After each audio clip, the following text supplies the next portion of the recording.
So now moving on to thoracic extension. There's about 2 spots you'll do this, about middle of your back and then the upper middle back. Similar setup, hands behind your head, elbows straight ahead.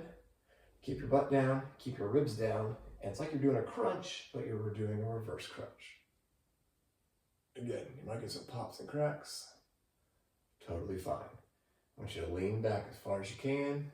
Breath in, breath out. Come back up. Breath in, breath out.